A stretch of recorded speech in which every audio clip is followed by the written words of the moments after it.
Doctor साहब नमस्ते। नमस्ते, बैठिए।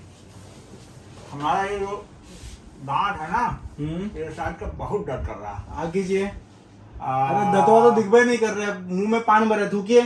काहे? मुंह में पूरा पान भरा है, थूकिए। ए भाई अभी भी खाया हूँ। थूकिए, हमको दिखिए कैसे। अरे उधर कहाँ थूक रहे हैं, बाहर जाके थूकिए, यहाँ कहाँ थूक रहे हैं? ये थूकने की जगह है? बड़ी एकदम समस्या ही एकदम। क्या कहने का बताइए ऐसे लोगों को। अरे अरे क्या क्या क्या कर रहे हैं आप? थूकिए जी। अरे नहीं यार, नहीं यहाँ नहीं यार, बाहर जाके थूकिए, ये थूकने की जगह है। थूक के आता हूँ। जाइए जाइए, बाहर जाइए।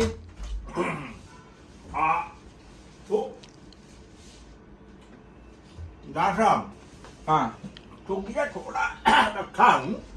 क्यों? किसके लिए रखे हैं थोड़ा? अरे इससे कीड़े मर जाते हैं, तम्बाकू खाने से कीड़े मर जाते। बैठिए बैठिए। ऐसा है, आप हमको शायद पहचान नहीं रहे हैं। हम हैं प्रसादी लाल, समझे? आपको आप हमें नहीं पहचान रहे हैं? हमें दीक्षित साहब। दीक्षित साहब मतलब? हम आपसे बड़े हैं। हमारा दांत ठीक कर दीजिए। हम यहाँ लोकल बहुत बड़ा लीडर हूँ। तो हम क्या करें? पान बाहर थूक के आइए, हमारे दवाखाने में पान अलाउड नहीं है। इधर थूको। यहाँ थूकने की जगह है, आपको कितने बार कही ये बात? अच्छा ठीक है, हम थूक के आते हैं। आइए। थूक के आते हैं डॉक्टर साहब। अब देखिए डॉक्टर साहब, अब बढ़िया हूँ। बैठिए, देखिए देखिए दांत क्या हो गया। हमारा नाम है प्रसादी लाल। Okay okay. पूरा लाल करके रखा है प्रसादी लाल आपने दांत को। बस नाम लाल है, दांत भी लाल करके रखा है आपने तो। ऐसा है कि तम्बाकू खाता हूँ और तम्बाकू का फायदा ये है कि दांत में कीड़े नहीं लगते हैं। क्यों, आपके कीड़ों को भी तंबाकू पसंद आ रहा है क्या? नहीं नहीं, कीड़वा मर जाता है तम्बाकू खाने से। अच्छा, किसने बताया आपको ये बात? हमें तो बताइए जरा, ये सब बताइए बोलते कौन हैं, है? सब बोलते हैं। सब कौन है वो सबको लेके आओ यहाँ पे। हमारा उससे पान वाला बात बोलता है, करूं? पान वाला बोलता है। अच्छा, उसने लगता है ज्यादा इसमें डिग्री किया हुआ है। हमें भी सीखना पड़ेगा उसके पास जाके। कब ले ट्रेनिंग उसके पास अभी बताइए जाके? दतवा क्या करेंगे आप? दत्वा को पहले पान तो आपको छोड़ना पड़ेगा। पान छोड़ दूं? हाँ, अरे पान तम्बाकू तो हमारी जान है, उसके बिना कैसे रहूंगा आखिर? तब तो दर्द में रहिए, और क्या करेंगे? पान खाने के कारण ही आपका दांत में दर्द हुआ है। सही में? हाँ, कीड़ा सब बढ़ गया है उसमें। कीड़ा को पसंद आ रहा है पान आपका। अच्छा, तो कीड़ा पड़ा है इसमें? अच्छा, तो आप हमको बताइए कि क्या करना चाहिए दांत सही रखने के लिए। उसके लिए आप वीडियो देखिए। कौन सा वीडियो? अब हम बताएंगे आपको वीडियो में। ठीक है, तो मित्रों नमस्कार। ये एक एक्टिंग थी और आज हमारे साथ डॉक्टर विनय दीक्षित और डॉक्टर प्रेमलता दीक्षित, ये दोनों लोग कंसल्टेंट डेंटिस्ट हैं और आज हमको दांतों की सुरक्षा, दांतों की संरक्षा और दांतों की देखभाल के बारे में बताएंगे। आप हमारे साथ बने रहिए। नमस्कार। नमस्कार। आप सभी को मेरा प्यार भरा नमस्कार। मैं डॉक्टर विवेक द्विवेदी, आज टॉक विद विवेक इस शो में आज का टॉपिक है वो है दांतों की देखभाल। दांत हमारे शरीर का एक अभिन्न अंग है और आप इसका इतना इम्पोर्टेंस है कि एक तरफ पूरे शरीर के लिए MBBS बनाया जाता है, जिसमें MBBS जाकर ट्रेनिंग लेते हैं, पूरे शरीर का केयर करते हैं, और दूसरी तरफ सिर्फ दांत के लिए एक अलग डिग्री दी जाती है पूरे विश्व में, जिसमें डेंटल डिग्री दी जाती है। तो आज हमारे साथ रूबरू है दो डॉक्टर, हमारे साथ रूबरू है dentist, consultant dentist doctor Vinay Dixit. Doctor साहब आपका स्वागत है हमारे शो में। नमस्ते। और डॉक्टर प्रेमलता दीक्षित, वो भी कंसल्टेंट डेंटिस्ट हैं। आप दोनों लोग हमारे शो में आए हैं और आपका स्वागत है डॉक्टर साहब। और हम आज का टॉपिक एक बार फिर से दोहरा दूं, आज का टॉपिक है केयर ऑफ टीथ, यानी कि दांतों की देखभाल, और शो का नाम है टॉक विद विवेक। इसके साथ ही हम डॉक्टर साहब आपका एक बार फिर से स्वागत करते हैं और डॉक्टर विनय दीक्षित आपसे रिक्वेस्ट करते हैं कि आप अपना इंट्रोडक्शन हमारे दर्शकों को दीजिए। नमस्ते, मेरा नाम है डॉक्टर विनय दीक्षित। मैंने अपना BDS government dental college and hospital Mumbai से किया हुआ है और मैं पिछले 12 सालों से मेरा में प्रैक्टिस कर रहा हूँ। नमस्कार, मेरा नाम है डॉक्टर प्रेमलता दीक्षित। मैं पिछले 9 साल से प्रैक्टिस कर रही हूँ। मैं BDS हूँ। मैंने YMT डेंटल कॉलेज से BDS कंप्लीट किया है। धन्यवाद। Thank you. तो आज हमारे साथ दोनों लोग सीनियर लोग हैं और पिछले एक दशक से सेवाएं अपनी दे रहे हैं। तो डॉक्टर साहब हम आप अभी शुरुआत किया जाए अपनी बातचीत की। जरूर सर। तो आज हमारा जो टॉक है वो दांतों की देखभाल है और बेसिक हम लोग बातें करेंगे कि दांतों को शुरुआत से करते हैं। तो डॉक्टर साहब, डॉक्टर विनय आपसे हम पूछते हैं कि बेसिकली आदमी को कितने दांत होते हैं? बहुत सिंपल सी चीज है, लोग बोलते हैं कि बत्तीसी है, बत्तीसी उखाड़ दूंगा, इस टाइप आप लोग तो बत्तीसी सही में उखाड़ देते हैं। तो आप बताइए जरा कि कितने दांत होते हैं, एक्चुअली कितने दांत होते हैं लोगों को? नॉर्मली सर हमें तो 32 दांत होते हैं। 16 हमारे ऊपर के जबड़ों में, 16 नीचे के जबड़ों में। हाँ, नॉर्मली 32 दांत होते ही हैं, लेकिन आजकल इवोल्यूशन के कारण सबको 28 दांत आ रहे हैं, जो देखा जा रहा है। इवोल्यूशन के कारण हमारे जो दांतों का नंबर है वो धीरे धीरे कम होते जा रहा है नॉर्मली। लेकिन अभी भी हम देख रहे हैं मैक्सिमम पॉपुलेशन में 32 दांत ही हमें दिख रहे हैं अभी भी। ओके, आप कुछ ऐड करना चाहते हैं इसमें? जो बड़ों में 32 दांत होते हैं, जो बच्चे होते हैं, बच्चों में जो उनको दूध का दांत आता है वो टोटल 20 होता है। तो बचपन का जो दांत होता है वो 20 होता है।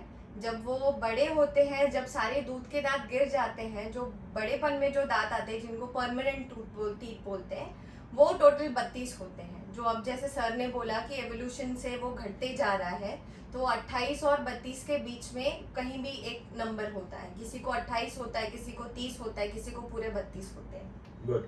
अच्छा, ये बताइए, जो अक्कल दांत होता है, एक अक्कल वाला जिसको विजडम टीथ बोलते हैं लोग, वो रहता है, तो वो अक्कल क्या वो कितने साल में आता है और उसका क्या अक्कल दांत क्यों बोलते हैं? अक्कल दाढ़ बोलते हैं, अक्कल दांत बोलते हैं, विजडम टीथ बोलते हैं। उसे सही में उसके साथ अक्ल आती है क्या?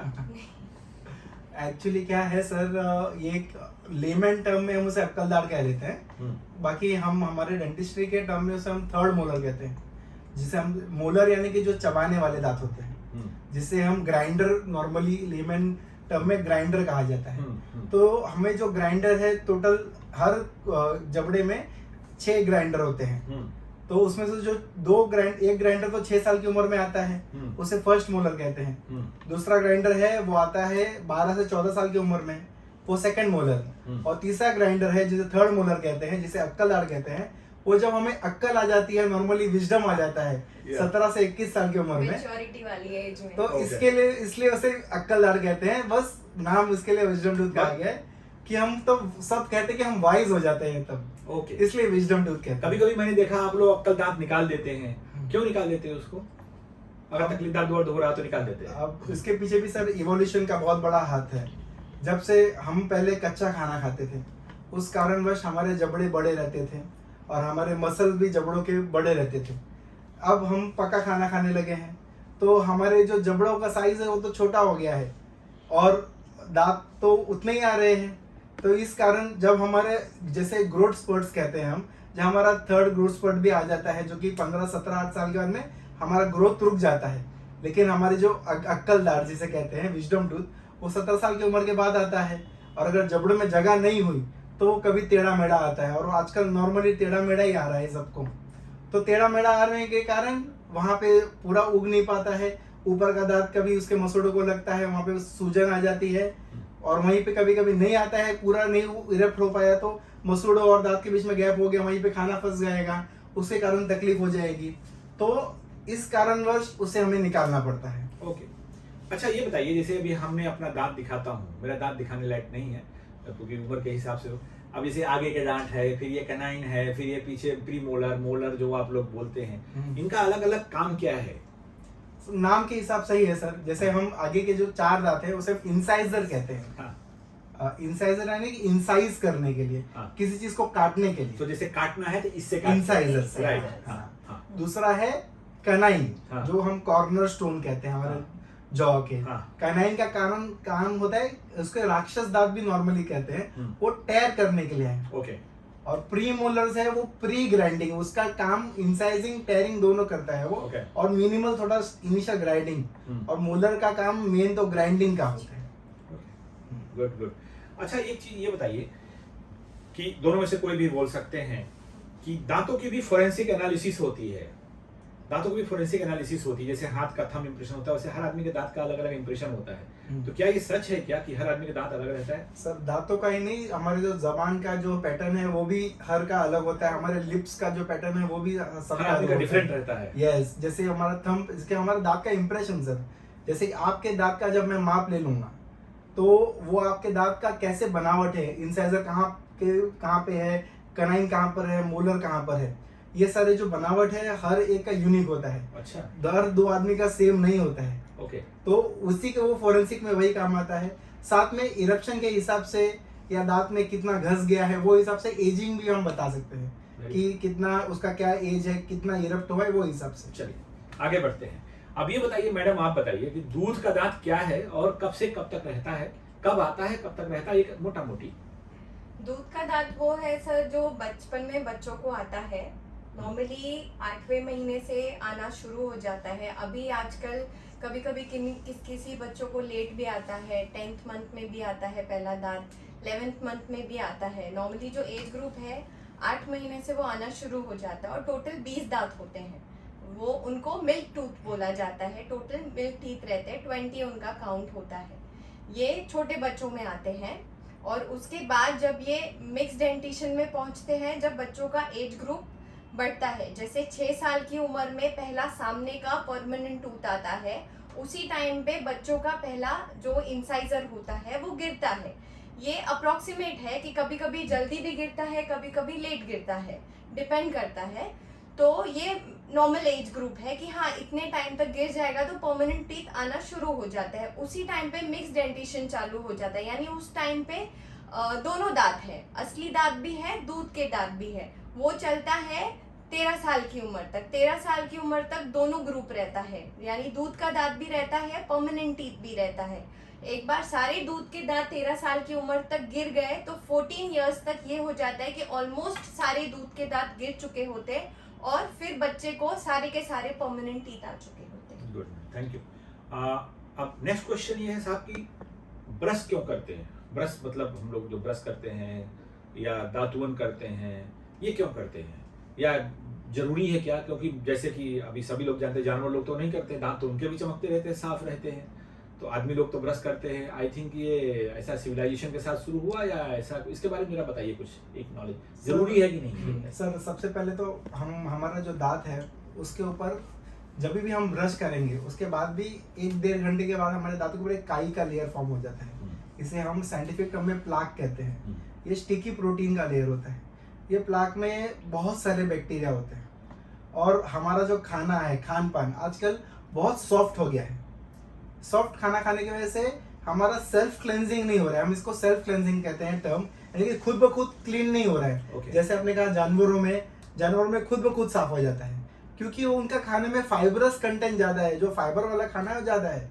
हमारा जो ब्रश है उसमें भी फाइबर है सर, अभी नायलॉन के है, पहले तो फाइबर लकड़ी वाले जो हम दातुन नहीं करते थे, जानवर वगैरह केक वगैरह नहीं खाते हैं। हाँ सर, अभी सेल में नहीं खाते आजकल, लेकिन सर ट्रेंड चेंज हो रहा है। आजकल जो पेट जानवर है उनका भी आजकल रूट कनाल हो रहा है। अच्छा, हाँ, क्योंकि उनको भी उनको यही भी तो खिला रहे बिस्किट दिया हैं, सॉफ्ट खाना खिला रहे हैं, तो उनका भी साफ नहीं हो रहा है, तो उनके भी हो रहे हैं आजकल। लेकिन जनरल टर्म्स में ये है कि जो हमारा जो खाना है, अगर आपके खान पान में ज्यादा फाइबर कंटेंट है तो आपके दांत ऑलमोस्ट क्लीन भी हो जाएंगे, कैविटी के लगने के भी चांसेस कम रहते हैं। और ब्रश करना तो बहुत जरूरी है। बहुत जरूरी है, मतलब ब्रश करना जरूरी है। Yes. और जो टंग क्लीनिंग करते हैं लोग, ओ करके बहुत सारा आवाज आती रहती है बिल्डिंग में, अपने बाथरूम में जाके जोर जोर से करते हैं, कई लोग अलग अलग तरीके से करते हैं, उसका कितना इंपॉर्टेंस है जरा वो बताइए। टंग क्लीनिंग जरूरी है लेकिन उतना हार्श टंग क्लीनिंग जरूरी नहीं है। हाँ। क्योंकि टंग पे पापिला होते हैं, मतलब जो छोटे छोटे रहते हैं, उसको आपको हार्म नहीं करना है। आपको खाली जो एक लेयर फॉर्म हुआ है उसको इजीली स्क्रैप आउट करना है,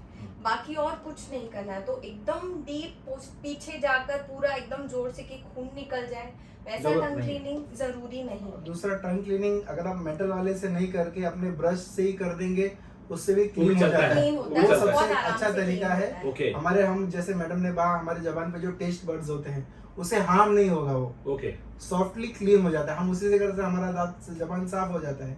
लेकिन अगर आप ज्यादा घसे तो उसका स्टरलाइजेशन का इशू है, तो हम बाहर ही रखे रहते हैं, कितना साफ रहता है, क्या रहता है। ये तो ब्रश को हम डेली अगर पेस्ट लगा दें, पेस्ट में भी एंटीबायोटिक्स होते हैं, उससे भी वो साफ हो गया, आपने जबान साफ कर लिया वैसे।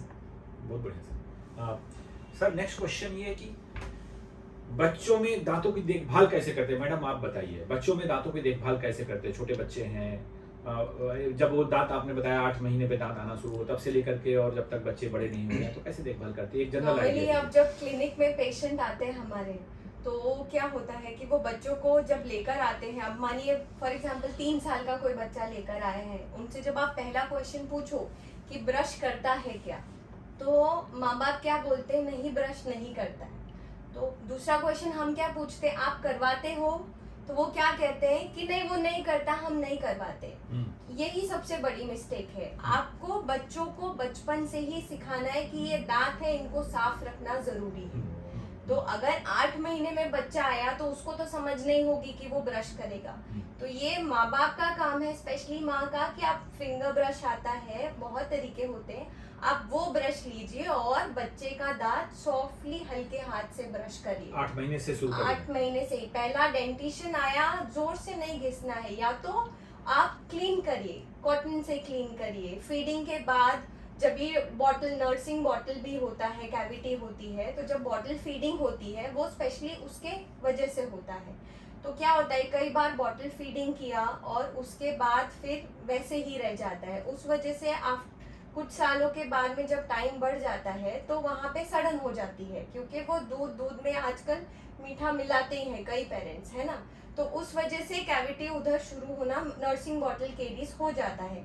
वो भी चीज अवॉइड करने के लिए जरूरी है कि आपने अगर दूध पिलाया है तो दूध के बाद में आप बच्चे को या तो पानी पिलाइए या तो दांत को क्लीन करिए। तो ये चीज बचपन से ही रूटीन हैबिट में डालनी है, तो बच्चे का एक माइंडसेट बन जाता है, ओके मम्मा ये करती है।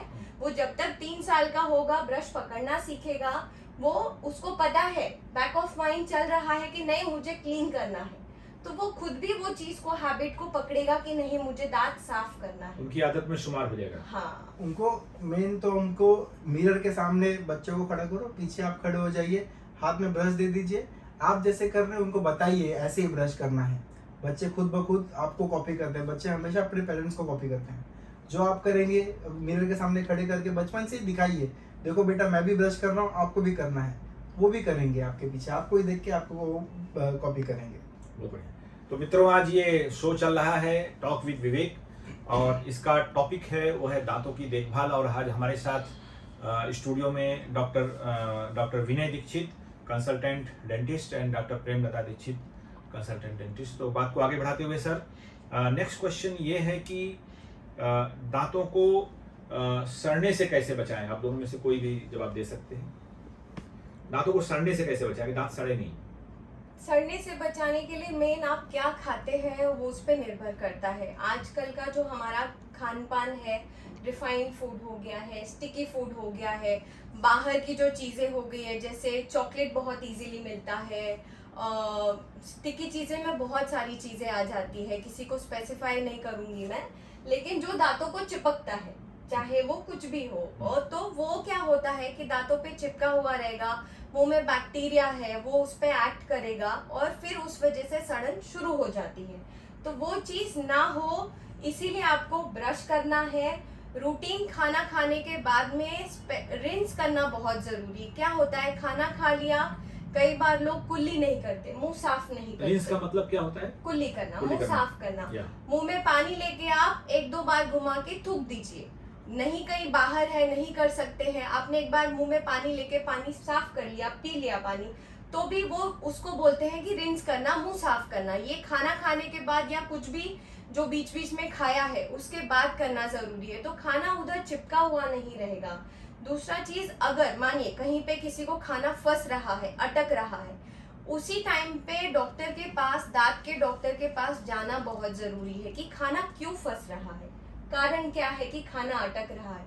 तो वो उसी स्टेज पे उसी टाइम पर रुक जाएगा, जब आप डॉक्टर को दिखाओगे वो उसी वक्त उसका इलाज बता देंगे, तो सड़न बढ़ेगी नहीं। गुड। आप कुछ ऐड करना चाहते हैं सर? जैसे मैडम ने कहा कि जब वो खाना फंसता है तो वही टाइम पे दिखा दो, और दूसरा सेल्फ एग्जामिनेशन डेली करना चाहिए हमें। डेली आप ब्रश कर रहे हैं, 10 सेकंड और लेके बस मिरर में देख लीजिए कहीं पे दांत में हमको ब्राउन या ब्लैक स्पॉट तो नहीं दिख रहा है, अगर दिख रहा है तो आके दिखा दीजिए। तो वो एग्जामिनेशन कराना ज़रूरी है। हर 3 या 6 महीने में एक बार डॉक्टर को तो डेंटिस्ट को विजिट कर लीजिए। कम से कम आपको इनिशियल स्टेज में पता चल जाएगा एक कहावत है, स्टिचिंग टाइम सेव्स 9, यस, कि अगर आप पहले ही बताए हो जाएगा काम तो वो नेग्लिजेंस नहीं होगा, ज्यादा नहीं बढ़ेगा वो आपका जो प्रॉब्लम है। बहुत बढ़िया। अच्छा, एक चीज जो पूछने से रह गया कि जब हम लोग ब्रश करते हैं तो ऐसे ऐसे करना चाहिए या ऐसे ऐसे करना चाहिए? ये सर बहुत आपने बहुत अच्छा बहुत बेहतरीन क्वेश्चन पूछा है। हमारे जो ब्रशिंग टेक्निक है नॉर्मली सब जितना जल्दी हो ऐसे सके करके, हाँ, ऐसे करके ब्रश कर लिया, हाँ, ये टेक्निक सबसे जरूरी है सर। हाँ, जैसे कहते हैं ना कि अगर आपके पास दो गाड़ियां हैं, हाँ, एक करोड़ की गाड़ी है और एक 10 लाख की गाड़ी है, तो यहाँ से चर्च गेट कौन पहले पहुंचेगा? ये गाड़ी पे डिपेंड नहीं करता सर, ये ड्राइवर पे डिपेंड करता है हाँ, कि ड्राइव कैसे कर रहे हैं। हाँ, तो वही है कि ब्रश आप कितना लाखों हजारों का ले लो, 10 रुपए का ले लो, लेकिन आप टेक्निक बराबर होना चाहिए। हाँ। तो जो टेक्निक जो है नॉर्मली जिससे कि ओवरऑल वर्ल्ड वाइड माना गया, इसका नाम है modified Bash technique, modified Bash technique of brushing. इसमें कहते हैं कि हमारा जो ब्रश के ब्रिसल्स है, आप इसको दांत समझिए, इसका 45 डिग्री एंगल पे आधा दांत पे आधा मसूड़ा पे रख के यहाँ फोकस करो राजू। हाँ, मैं फोकस में, ठीक है, हाँ, पता। इसको हमें गोल गोल घुमा के हाँ, हमें नीचे निकाल देना है ऐसे ऐसे करके, ऐसे करके। सर। 45 डिग्रीज बहुत जरूरी है, 45 डिग्रीज एंगल पे रखना है। अगर ऐसे क्योंकि सर हमारा जो दांत होता है स्वीप करना है, ऊपर हाँ, का ये दांत नोट है, बताया। हाँ, ऐसे sweep करना है। करना है। स्वीप करना ऐसे है, ऐसे हाँ। करके। अगर और ये नीचे का दांत है तो ऊपर स्वीप अच्छा, ऊपर करना है। मसूड़े से खाने बाहर निकालने से। ओके। और तीसरा, और सर इसमें एक ये तो है स्वीपिंग मोशन है ही, और ये हमारा मेन सर का हम ब्रशिंग जो कर रहे हैं, हमारे दांत को जो इनामल बाहरी कवर में इनामल रहता है, जो कि हार्डेस्ट पार्ट है हमारे बॉडी का, लेकिन वो दांत में सबसे पतला लेयर यही रहता है। और हम यही घस घस के यहाँ का मसूड़ा को भी कट कर देंगे, इनामल भी कट कर देंगे, और यहाँ के वजह से इसे हम बोलते हैं सर्वाइकल कैविटी, जो कि बहुत कॉमन है और सेंसिटिविटी होने का भी कारण वही होता है। तो ये टेक्निक के वजह से ही खराब हो जाता है। अगर टेक्निक हमारा सही है ब्रश करने का, तो आपका दांतों में क्लीन हो जाएगा। और एक और बहुत इंपॉर्टेंट पॉइंट मैं ऐड करना चाहता हूँ, इंडिया में फ्लॉसिंग का चरण नहीं है। लोग दांतों के बीच दांत तो साफ कर लिया और हमको लगता है हमने ब्रश कर लिया, हमने बहुत बड़ा काम कर दिया, लेकिन हमने कोई मेहरबानी नहीं की है। सबसे पहली चीज हम अपने दांत के लिए कर रहे हैं, अपने शरीर के लिए कर रहे हैं। दूसरा, फ्लॉसिंग हम नहीं करते हैं। डेंटल फ्लॉस आता है, किसी को तो मालूम ही नहीं होता है कि फ्लॉस क्या होता है, दांतों के बीच की सफाई कैसे करेंगे, और वो सबसे कॉमन है और बहुत ही छुपा हुआ रहता है वहाँ का कैविटी। फ्लॉसिंग बहुत सारे लोगों को पता नहीं है। फ्लॉसिंग क्या होता है, जरा एक आइडिया दीजिए। धागा होता है सर, अच्छा, धागा होता कहाँ है, मिलता है? मेडिकल शॉप में बहुत इजीली मिल और कितने का जाएगा। आता है? मेरे ख्याल से 100 रुपए या 150 रुपए में 100 मीटर के करीब आता है। एक तो ले लिया कितना तो दिन साल भर चलेगा कितना सर। दिन? साल भर चलेगा। 15 सेंटीमीटर से 20 सेंटीमीटर सर हमको एक बार में यूज करना है। आप दिन में 2 बार ब्रश करते हैं, 2 बार फ्लॉस करना है। अच्छा, आजकल सर एक आता है फ्लॉस, अब वो फ्लॉस अलग तरीके का होता है, उसे यूनी फ्लॉस कहा जाता ऐसे है। धनुष के आकार का रहता है। हाँ, हाँ, पी जैसा बोल सकते हैं, हाँ। बीच में फ्लॉस होता है। वो हाँ। बहुत वो और इजी कर देता है हमारा लाइफ को हाँ, फ्लॉस करने के लिए। फ्लॉस भी आता है, हाँ, वाटर फ्लॉसर्स महंगा आते होगा, हैं, महंगा हाँ, होगा। वाटर फ्लॉसर्स सब तो अफोर्ड नहीं कर सकते हैं, और वाटर फ्लॉस सबके लिए इंडिकेटेड भी नहीं है। मेन तो जो एक तो इसको हम बोलते हैं इंटरडेंटल मेथड्स ऑफ क्लीनिंग, दांतों के बीच के सफाई करने के तरीके। इसमें भी सर जिसका कांटेक्ट अच्छा है, दांत में टाइट कांटेक्ट है, उसके लिए फ्लॉस, इसका कांटेक्ट थोड़ा सा ढीला है, बड़ा कांटेक्ट है, उसके लिए अलग से ब्रशेस आते हैं जो कि दांतों के बीच में क्लीन करने के लिए होते हैं। उसके कहते हैं इंटरडेंटल ब्रशेस, अच्छा, वो आते हैं। जहाँ पे गैप ज्यादा है वहाँ पे इंटरडेंटल ब्रशेस से क्लीन कीजिए, जहाँ गैप टाइट है वहाँ पे फ्लॉस से क्लीन कीजिए। वैसे बहुत बढ़िया। तो ब्रश करने का तरीका, आपका कहने का मतलब ये है कि ऊपर वाले दांत को ऐसा नीचे आओ और नीचे वाले दांत को ऊपर ले जाओ, हाँ, बराबर? अंदर से भी वही। और ऐसे ऐसे नहीं करने का। हाँ, ऐसे करने थोड़ा का लर्निंग का है सर, धीरे धीरे सीख ऐसे जाएंगे। करने का नहीं करने का, ये वाला बहुत खराब है सर, जैसे बताया मैंने आपको, ऐसे करेंगे इनामल हाँ। यहाँ से कट जाएगा। नहीं, बच्चा पूछ रहा हूँ, नहीं सर, ऐसा नहीं करने का, ये तरीका हॉरिजॉन्टल, आपने- इसे हम कहते हैं हॉरिजॉन्टल टेक्निक। हाँ, हॉरिजॉन्टल टेक्निक सबसे खराब है। हाँ, अच्छा, तो वर्टिकल मतलब टेक्निक सही है सर। एक बार ये इसको भी स्वीपिंग मोशन, वो भी धीरे धीरे हो जाता है। मतलब कहने का, मैं पिछले 56-57 साल से गलत ब्रश कर रहा था, ऐसे ऐसे कर रहा था, ऐसे करना चाहिए, बराबर? हाँ। मैं कभी कभी करता हूँ ऐसा। एनीवे, आगे बढ़ते हैं। तो अब ये बताइए कि दांतों का रूटीन चेकअप क्यों करना चाहिए? डेंटिस्ट के पास जाना रूटीन जरूरी है या बहुत जरूरी है सर। हाँ। कैसा होता है कि अभी नॉर्मली 9 साल हो गया मुझे प्रैक्टिस करने के लिए, तो वो पेशेंट जिनको डेंटल प्रॉब्लम्स नहीं हुई है उनको तो साइड में छोड़ा, जिनको डेंटल प्रॉब्लम्स हो चुकी है, जो रूट कनाल करा चुके हैं, दांत का फिलिंग करा चुके हैं, ट्रीटमेंट करा चुके, वो फॉलो अप के लिए भी बहुत रेयरली आते हैं कि हाँ सिर्फ 3 महीना हो गया, ऐसे ही कोई चेकअप के लिए आ गया कि डॉक्टर चेक कर लो, कुछ नया तो नहीं आया है। तो ये जो ट्रेंड है ये अभी भी पेशेंट्स में ग्रुप में उतना देखने को नहीं आया है, जो एक बहुत बड़ा कारण है कि आगे अभी जो लोगों में उतनी डेंटल अवेयरनेस नहीं आई, उतनी जागरूकता नहीं आई है कि दांत क्यों जरूरी है, दांतों का चेकअप क्यों जरूरी है। इसीलिए उनको उसका महत्व नहीं पता है कि आपको क्यों 3 महीने में, 6 महीने में, नहीं टाइम मिलता है 6 महीने में एक बार जाना चाहिए चेकअप के लिए। उससे फायदा क्या होगा, आप राइट टाइम पे जाएंगे, चेकअप कराओगे, 5-10 मिनट जाएगा आपका, लेकिन उस 5-10 मिनट में जो डॉक्टर चेक करके बताएगा कि अरे हाँ आपको इतना सड़न आया है, अभी थोड़ा ही है, थोड़े में ही ट्रीटमेंट हो जाएगा, तो वो आपका कैविटी सडन बढ़ेगा नहीं, आपका ट्रीटमेंट बड़ा नहीं होगा, ट्रीटमेंट के साथ आपका समय उतना ज्यादा नहीं जाएगा, आपका खर्चा ज्यादा नहीं जाएगा। तो एक जो 10 मिनट का आपने खुद के ऊपर खर्च किया, 10 मिनट आपने खुद के लिए दिया, उस 10 मिनट में आपका कितना दूर का मुनाफा हो गया। इसीलिए रूटीन चेकअप करना बहुत जरूरी है, बहुत आवश्यक है, बहुत आवश्यक है। अब नेक्स्ट क्वेश्चन ये है साहब कि बहुत सारे ऑप्शंस हैं मार्केट में दांतों के, टूथपेस्ट की बात कर रहा हूँ, तो डिफरेंट हैं, तो सब एक जैसे हैं। जैसे मैं आपको फॉर एग्जांपल बता देता हूँ कि मैंने कहीं कहीं देखा है लोगों को करते हुए कि बालू से करते हैं, राख से करते हैं, लाल दंत मंजन है, और फिर तेल से भी नमक लगा करते हैं, और एक व्हाइट वाला टूथपेस्ट तो बहुत कॉमन है, तंबाकू मिला भी टूथपेस्ट आता है, बोलते हैं इसको लगा दिया तो सड़ेगा नहीं, और ये सारे हैं। और इसमें सब एक जैसे ही हैं या कुछ ऐसा लगता है कि ये वाला ऐसा होता है कि ये वाला सुपीरियर है, ऐसा है कुछ? सुपीरियर इन्फीरियर तो नहीं सर, एक तो कॉमन टूथपेस्ट जो बोलते हैं कि नॉर्मली कॉमन टूथपेस्ट होता है, बाकी टूथपेस्ट में भी हर पेशेंट के नीड के हिसाब से टूथपेस्ट दिया जाता है। मसूड़ में अगर खून निकल रहा है तो उसके लिए अलग टूथपेस्ट है, दांतों में कैविटी ज्यादा लग रही है उसके लिए अलग टूथपेस्ट है, दांतों में सेंसिटिविटी हो रही है, ठंडा गर्म लग रहा है कि पानी पीने पे, उसके लिए अलग टूथपेस्ट है, फिर बच्चों के लिए अलग टूथपेस्ट है। लेकिन यही है, मेन तो है कि आपका जो ब्रश करने का टेक्निक है वो सबसे जरूरी है सर। ब्रश करना जो टेक्निक हमने बताया, टेक्निक बहुत ज्यादा जरूरी है। टूथपेस्ट तो हम बाद में तो आप नॉर्मल टूथपेस्ट से करेंगे, अगर जैसे कहा है कि दोपहर के टाइम पे अगर आपके पास घर पे है, आप ब्रश कर रहे बिना टूथपेस्ट करेंगे तो भी दांत साफ हो जाएगा, लेकिन ब्रश लगाना जरूरी है। टूथपेस्ट कोई भी चलता है, लेकिन टूथपेस्ट में भी जैसे मैंने आपको बताया नीड्स, और पाउडर और नमक और बालू, ये सारी चीजें बहुत अब्रेसिव है, यानी कि घर्षण करी दांत है, इससे हमारे दांत घस जाएंगे। आपको कुछ दिनों के लिए तो लगेगा कि दांत चमक रहे हैं, बाद में आपको अपने आप ही लगेगा कि हवा भी लग रहा है दांतों में, झंझनाहट बढ़ गया बहुत। तो मैं रिकमेंड नहीं करूंगा कि ये सारी जो अब्रेशन वाली, जो भी घर्षण वाली चीज है, वो तो सबको अवॉइड करना चाहिए। नमक जो है, नमक दांत पे घसिए मत, नमक को गर्म पानी में थोड़ा गुनगुना पानी में डाल के कुल्ला कीजिए, वो दांतों के लिए अच्छा है। घसने के अलावा उसको पानी में डाल के कुल्ला कीजिए, वो मैं एडवाइस करूंगा। दूसरा चीज साहब, ये जो दांत में किसी को गर्म लगता है, किसी को ठंडा लगता है, बहुत पेन जैसा होता है, तो ये क्यों होता है, और इसको बचाने के लिए कुछ ऐसा रास्ता है क्या कि ऐसा ना हो? जैसे आपने भी दांत में गर्म ठंडा लगता है, इसे हम सेंसिटिविटी कहते हैं। इसके भी दो प्रकार है, एक तो जो मैंने बताया दांत घसने की वजह से होता है, दूसरा होता है दांत में कीड़ा कैविटी लगने की वजह से। जो दांत में घसने की वजह से होता है उसके लिए भी हमें उसको दांत को फिलिंग करना पड़ता है। पहले अगर छूट कम लेवल का है तो हम ब्रशिंग टेक्निक चेंज करा के एक मॉडिफाइड टूथपेस्ट को मॉडिफाई करके, जैसे हमारे दांत में मैंने आपको बताया, हम दांत में पार्ट्स होते हैं। सबसे बाहरी लेयर होता है इनामल का, इनामल के अंदर होता है डेंटिन, उसके अंदर होता है पल्प।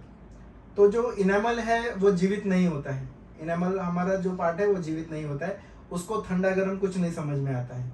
लेकिन अगर वो इनामल अगर हमारा लॉस हो जाता है, अगर इनामल हमारा घट जाता है, तो अंदर जो डेंटिन होता है उसको बस एक ही चीज लगता है, दर्द मालूम पड़ता है। आप गर्म लगाइए, ठंडा लगाइए, मीठा लगाइए, कुछ भी पानी छुइए उसे, तो भी उसे दर्द ही पता चलता है। तो इस कारण डेंटिन अगर हमारा एक्सपोज हो जा रहा है, डेंटिन एक्सपोजर एक मेन कारण है ठंडा गर्म लगने का, और वो एक्सपोज होने के कारण है एक तो जो घर्षण करने की वजह से, दूसरा कीड़ा लगने की वजह से। कीड़ा लगने की वजह से भी हमारा ये हो जाता है एक्सपोज, फिर उसका हमको ट्रीटमेंट किए बिना उसको हम ठीक नहीं कर सकते। ओके, अच्छा मैडम आप बताइएगा कि क्या खाने से दांत सड़ने के चांसेस ज्यादा रहते हैं, ऐसा कोई खाना है क्या, या मीठा खाने से दांत सड़ता है क्या, जरा इसके बारे में बताइए। मीठा खाने से और सर जैसे ज्यादा क्या खाने से, जैसे चिपचिपी चीजें, हम्म, चिपचिपी चीजें अगर कोई ज्यादा खाता है तो वो दांतों पे चिपकता है, जैसे मैंने पहले बताया वो स्टिकी है, चिपचिपा है, हम्म, तो उस वजह से सड़न ज्यादा होता है। हम्म, और मीठा अगर आप खा रहे हो, बहुत ज्यादा कोई मीठा खा रहा है और नहीं क्लीन कर रहा है खाने के बाद, तो जरूर उसमें सड़न होगी ही, हम्म, क्योंकि उसमें ग्लूकोज होता है, हम्म। ठीक है, मीठे में। जो दूसरा चीज है, सेम चीज है, चिपचिपी चीज है। चिपचिपी चीजें अगर ज्यादा खा रहे, वो भी दांत पे चिपका हुआ रहेगा, आपने मुंह नहीं साफ किया, खाने के बाद नहीं ब्रश किया, तो वो भी सड़न पैदा करेगा। और कोई अगर जिसका जैसे बहुत नाश्ता करता है, मतलब हर थोड़ी देर बाद किसी को कुछ खाने को चाहिए, किसी को हैबिट है कि हाँ कुछ ना कुछ, अब हर एक आधे घंटे पे कोई पूरा मील तो खाता नहीं है, पूरा खाना, वो कुछ ऐसे ही थोड़ी बहुत चीजें, छोटी मोटी चीजें लेके खाते, या तो वो मीठी होती है या तो वो नमकीन चिपी चीजें होती है, तो वो मुंह में रह जाता है, क्योंकि आप हर आधे एक घंटे बाद पानी पी के मुंह साफ भी नहीं करते या ब्रश भी नहीं करते, पॉसिबल नहीं है वो रूटीन लाइफ में, तो वो एक कारण हो जाता है। अगर इंटरमिटेंट स्नैकिंग किसी का ज्यादा है, बीच बीच में खाना खाने वाला किसी का हैबिट ज्यादा है, तो उन केसेस में सड़न ज्यादा होती है। मीठा खाना एक कारण नहीं होता है सर, कि सिर्फ वही कारण है कि सिर्फ मीठा से सड़न होता है। अगर मतलब बहुत ज्यादा क्वांटिटी में आप खा रहे हो, आप क्लीन नहीं कर रहे हो, कोई मीठा खाता है, खाने के बाद ब्रश कर ले रहा है, अगर कोई बच्चा मीठा खा रहा है, चॉकलेट खा रहा है, लेकिन वो तुरंत ब्रश कर रहा है, उसके दांतों में चिपका हुआ नहीं है, तो कैसे होगा उसको सड़न? नहीं होगा। अच्छा ये बताइए, कुछ ब्रश 2 बार करना चाहिए, जैसे एक बार सोने के पहले करना जरूरी है, सवेरे तो उठ के बहुत सारे सभी लोग करते हैं, रात में सोने के पहले ब्रश करना जरूरी है क्या? सर रिकमेंडेड तो ये है कि आप जब खाते हैं उसके बाद में आपको ब्रश करना चाहिए आइडियली, लेकिन ये पॉसिबल नहीं है। एक्सेसिव ब्रश करने से कहीं डैमेज तो नहीं होगा? नहीं ऐसा, हम एक तो सर हम सॉफ्ट या अल्ट्रा सॉफ्ट ब्रश ले लीजिए, उससे भी दांत साफ होता है। हाँ, रिकमेंड तो हम ये करेंगे जब खाएंगे तब करो, लेकिन वो पॉसिबल नहीं है, तो 2 बार तो करना ही है, एक बार सोने के पहले और एक बार। फोर्स मैटर करता है, आप घिस घिस के इतना जोर से ताकत लगा के करोगे तो दांत तो घिस ही जाएगा। ओके, है ना, बहुत लाइट हैंडेड, आपको सिर्फ दांत पे से कचरा साफ करना है, आपको दांत साफ नहीं करना है, दांत घिस नहीं डालना है, ऐसा हल्का सा करेंगे तो भी क्लीन हो जाता है। होल्डिंग ऑफ ब्रश और अप्लाइंग ऑफ फोर्स, जो जितना आप फोर्स अप्लाई कर रहे हो वो बहुत मैटर करता है। बहुत इंपॉर्टेंट है ये मैसेज। अब ये बताइए कि दांतों को मजबूत करने के लिए कोई ऐसा खाना होता है, खाने में प्रकार ऐसा कुछ है जिसको खाने से दांत की जो स्ट्रेंथ है, उसकी हेल्थ है, वो इम्प्रूव होगी, ऐसा कुछ? दांतों की मजबूती, आप दांत की मजबूती हिलने की बात कर रहे हैं या दांतों की मजबूती की बात कर रहे हैं? हेल्दी दांत के लिए सर जैसे अभी हम बताते हैं, जो हमारा दांत है एक बार इरप्ट हो गया, जब हमारे बोन में भी है, तो बोलते हैं कि इरप्ट हो गया, आप कैल्शियम खाएंगे तो हमारा दांत मजबूत हो जाएगा, ऐसे नहीं होता है। जब दांत बन रहा है वो टाइम पे जो कैल्शियम हमारे दांतों में आ गया ब्लड से, उसके बाद में और कोई कैल्शियम दांत में नहीं जाने वाला है, सबसे पहली बात। दूसरी बात, दांतों की मजबूती यानी कि आजकल मसूड़ों की मजबूती के लिए आपको विटामिन सी वाली चीज़ें ज़्यादा खानी है, दांत मसूड़ों को मसाज करना है, regular massaging, regular brushing, rinsing, कुल्ला करना, मसाज करना मसूड़ों को, फ्लॉस करना, जितना हो सके हमको मसूड़ों के ऊपर का ब्लड सप्लाई, खून का जो रक्त उच्चारण है उसको हमको बराबर से वहाँ पे फ्लो बढ़ाना है, वो ज़रूरी है। और खाना खाने में विटामिन सी वाली चीज़ें ज़्यादा खाइए, वो भी एक्सेसिव नहीं करें, ज़्यादा नहीं खाएं, नॉर्मल भी खाएंगे तो भी चलेगा। कैल्शियम वाली चीज़ें भी खाइए ज़्यादा, और कैविटी नहीं लगने के लिए तो कैल्शियम वाली चीज़ें भी, और फ्लोराइड हम बोलते हैं, जो कि आजकल हर टूथपेस्ट में हमें फ्लोराइड मिलता ही है नॉर्मली, तो फ्लोराइड वाली चीज़ों से हमारा एक बाहर लेयर फॉर्म हो जाता है, उसे हम फ्लोरोएपेटाइट कहते हैं। अभी वो केमिकल टर्म है, मैं ज़्यादा नहीं जाऊँगा उसमें, जो कि दांत फ्लोराइड जो है हमारे दांत पे, वो फ्लोरोएपेटाइट है, हमारे जो दांत में बाहर जो होता है उसे हम हाइड्रोक्सी एपेटाइट कहते हैं, कैल्शियम हाइड्रोक्सी एपेटाइट होता है, तो वो ऑलमोस्ट उतना ही हार्ड होता है, बल्कि ज़्यादा हार्ड होता है जो लेयर बनता है। तो फ्लोराइड वाला टूथपेस्ट अगर आप यूज़ करते हैं, ये भी मैं ऐड करना चाहता हूँ, आप जब टूथपेस्ट यूज़ करते हैं उसका में थोड़ा देर के लिए झाग को मुंह में रहने दीजिए। ओके, फ्लोराइड वाला टूथपेस्ट है तो थोड़ा देर के लिए, आप कुछ नहीं, जैसे आप 2-3 मिनट, अगर 1 मिनट भी रख देंगे तो भी कम से कम वो फ्लोरोएपेटाइट का जो मैंने अभी लेयर की बात की है वो दांत पे बन जाएगा, थोड़ा एनामल आपका हार्ड और हो सकता है वैसे। बहुत बढ़िया। तो मित्रों, आज ये दांतों की देखभाल इस पर ये डिस्कशन हो रहा था। तो आज के हमारे शो में डॉक्टर विनय दीक्षित जो कंसल्टेंट डेंटिस्ट हैं और डॉक्टर प्रेमलता दीक्षित जो कंसल्टेंट डेंटिस्ट हैं, ये लोग आए थे और आज आकर के इन्होंने हम लोग को जानकारी दिया इसके बारे में। इसके लिए हम आपके बहुत बहुत शुक्रगुजार हैं और बहुत बहुत धन्यवाद देते हैं डॉक्टर साहब। अब आप मुझे दोनों लोग एक दो लाइनों में आप टेक होम मैसेज जिसको बोलते हैं वो जरा आप हमारे दर्शकों को एक दो लाइन में दांतों की देखभाल के बारे में जो आपने बोला है, एक दो लाइनों में जरा उसको संक्षिप्त में बता दीजिए। सबसे पहली चीज़ कि अपने दांतों का प्लीज़ आप सब बहुत ख्याल रखिए। दिन में 2 बार तो मिनिमम ब्रश करना ही है, फ्लॉस करना है और कुल्ला भी करना है। खाना खाने के बाद में कुल्ला करना बहुत ज़रूरी है। रिफाइंड कार्बोहाइड्रेट जैसे chocolate, wafer, biscuit, cookies, noodles, cold drink, French fries, ऐसे बहुत सारी चीज़ें आप रिफाइंड कार्बोहाइड्रेट डाल दो गूगल में, आपको मिल जाएगा। ये सारी चीज़ों को जितना कम हो सके उतना कम खाइए। खाते हैं तो उसके बाद में अगर पॉसिबल है तो ब्रश कीजिए या कुल्ला करके मुंह को प्लीज़ साफ रखिए और अपना दांतों का प्लीज़ ख्याल रखिए। आप मैडम आप बताइए। और रूटीन चेकअप पे ज़रूर ध्यान दीजिए। मैं हमेशा फोकस करती हूँ, अपने पेशेंट्स को भी बोलती हूँ कि एक बार ट्रीटमेंट हुआ, कोशिश करो कि आपको जल्दी डेंटिस्ट के पास ना आना पड़े। आपने एक बार मेरे पास इलाज कराया है तो वापस जल्दी ना आओ दांत की तकलीफ लेकर। तो रूटीन चेकअप होगा तो उनको वो समय पे मालूम पड़ेगा। इसीलिए रूटीन चेकअप पे नॉर्मली चेक कराना, 3 महीने 6 महीने में एक बार डेंटिस्ट के पास ऐसे ही जाना, पूरी फैमिली को लेके जाना बहुत जरूरी है। बहुत बहुत धन्यवाद आप लोग का। तो मित्रों, आज ये टॉक विद विवेक दांतों की देखभाल का ये एपिसोड था। इसके साथ ही हम आपको बहुत बहुत धन्यवाद देते हैं कि आप हमारे साथ बने रहे और आपने ये टॉक को सुना ध्यान से। आशा है आप इसका फायदा उठाएंगे और हम धन्यवाद देते हैं डॉक्टर विनय दीक्षित को और डॉक्टर प्रेमलता दीक्षित को धन्यवाद देते हैं और हमारे कैमरामैन मिस्टर रूपेश पेडनेकर को धन्यवाद देते हैं। इसके साथ आपसे विदा लेते हैं। अगले शो में फिर मिलेंगे। Thank you very much. नमस्कार।